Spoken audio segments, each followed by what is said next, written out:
पन्हाळा काबीज.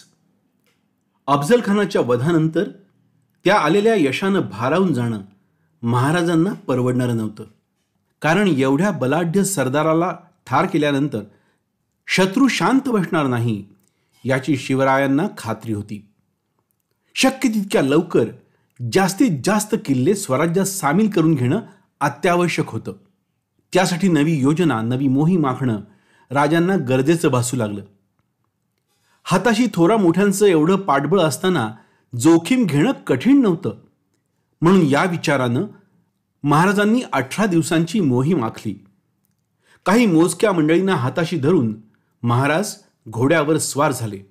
अर्थात या मोजक्या मंडळींमध्ये बाजी प्रभूंचं नाव आवर्जून होतं. महाराजांनी एक टप्पा पुढे जात एक एक शहर परकीयांच्या जुलुमातून मुक्त केलं होतं. असं करत करत त्यांनी कोल्हापूर जिंकलं.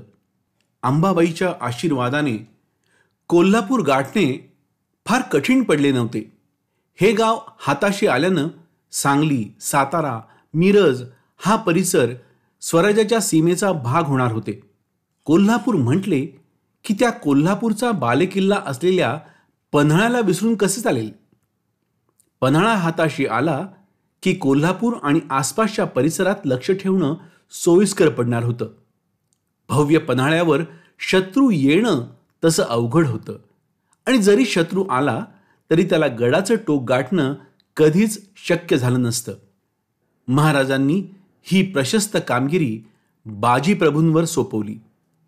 आता पन्हाळा बाजींचं ध्येय होतं. ते ध्येय कसं गाठायचं याचा विचार ते करू लागले. लढाई की सलोखा? कारण महाराजांच्या सान्निध्यात राहून बाजी बरेच काही शिकले होते. त्यामुळे कुठे आक्रमण, कुठे डोकेबाजी याचा त्यांनी पुरेपूर अभ्यास केला होता.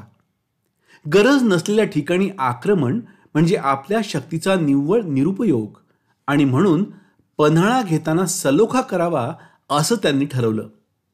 पण तह करायचा तो कसा? समोरचा शत्रू त्यासाठी तयार व्हायलाच हवा.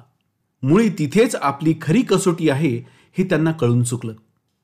आपले तरबेज डोके वापरून बाजींनी मोजक्या फौजेसह पन्हाळ्याचा तळ गाठला. तेव्हा पन्हाळा हा आदिलशाही सल्तनतीमध्ये होता. गडावर आदिलशाही सरदार सय्यद खानाचं वर्चस्व होतं. आपल्या मिजासीत तो गडावर वावरत असे. व्यसन आणि स्त्री एवढंच त्याला दिसायचं. वासनेवर नियंत्रण नसलेला, हुक्का आणि इतर नशेत दिवस रात्र बुडालेला हा सरदार म्हणजे पन्हाळ्याला लागलेली कीड होती. गडावरील स्त्रियांवर त्याची वाकडी नजर होती, अगदी किल्लेदाराच्या मुलीवर सुद्धा. मग तिथे हिंदू मुस्लिम असा भेद ते करत नसत. त्याच्या या जुलमाविरुद्ध आवाज उठवण्याची हिंमत तिथल्या किल्लेदारांमध्ये नव्हतीच. बाजीप्रभूंनी त्याच्यासाठी इकडे आड आणि तिकडे विहीर अशी परिस्थिती निर्माण केली. एकतर सलोखा नाहीतर लढाई. त्यामुळे गड स्वराज्याच्या हवाली करण्याशिवाय त्याच्याजवळ दुसरा पर्याय बाजीप्रभू ठेवणारच नव्हते. इकडे शिवाजी राजांनी चाल केली ही वार्ता सय्यद खानापर्यंत तुफानासारखी आली आणि सय्यद खानाच्या चेहऱ्यावरील रंग बेरंग झाले. गडावर एकच धावपळ सुरू झाली. दरवाजे बंद करण्याचे आदेश दिले गेले. सय्यद खानाला पुरता घाम फुटला होता. किल्लेदारासमोर सय्यद खानाने शूर असल्याचा आव आणला खरा, पण अफजल खानाचे जे झाले त्यामुळे मनात भीती निर्माण झाली होती. शत्रू पुरता घाबरला आहे हे बाजींनी जाणलं. ह्याच संधीचा फायदा घेत बाजीप्रभूंनी वाटाघाटीसाठी आपल्या बाजूनं आबाजी प्रभू यांना पाठवलं. आबाजी पांढरे निशाण घेऊन गड चढू लागले तेव्हा कुठे सय्यद खानाचा जीव भांड्यात पडला होता. पण तरीही गडाचे किल्लेदार मानाजी नाईक यांना सय्यद खानाने पुढं केलं. मानाजींनी अदबीनं आबाजींचं स्वागत केलं. आबाजींनी तहासाठी गडाखाली येण्याचं विशेष आमंत्रण दिलं. सय्यद खानाला भीती बसल्यानं तो तहासाठी जाण्याची कोणतीच चिन्ह दिसत नव्हती. त्यामुळे अर्थातच ही जबाबदारी किल्लेदारांकडे आली. मानाजी जसे गड उतार झाले तसे मराठ्यांच्या ताकदीची त्यांना जाणीव झाली. घोडदळ, पायदळ, फौजफाटा आदिलशाहीच्या मानानं कमी असला तरी पूर्णत्वाची चिन्ह दिसत होती. बाजीप्रभूंनी त्यांचं स्वागत केलं. तहासाठी आल्यानं अटी पटल्या तरच सलोखा होईल असं मांडून मानाजी नाईक शांत झाले. पण बाजींसमोर त्यांचं काही चालणार होतं? बाजीप्रभूंनी गळच अशी घातली की मानाजी नाही म्हणू शकले नाहीत. तहासाठी तयार झाला नाहीत तर उगाच चांगल्या गडाची नासधूस करणं भाग पडेल. याचाच अर्थ गडाबाहेर जाणारी प्रत्येक वाट बंद केली जाईल आणि गरज भासल्यास लढाईची तयारी असल्याचं बाजींनी सांगितलं. त्यामुळे तहासाठी मानाजींनी होकार दर्शवला. प्रथम ते नकार दर्शवत होते, पण मानाजींना जे बोलायचं होतं ते सर्वांसमोर बोलणं त्यांना जड जात होतं. मग त्यांनी बाजीप्रभूंना कोपऱ्यात घेऊन जीवाची हमी द्याल तर तो खान तयार होईल अशी आपली बाजू सांगितली. त्यावर बाजी हो म्हणाले, पण बाजीप्रभूंनी अट ठेवली ती म्हणजे बिनशर्त तह. अशी उलट परिस्थिती करून ठेवल्यानं सय्यद खान शरण आला.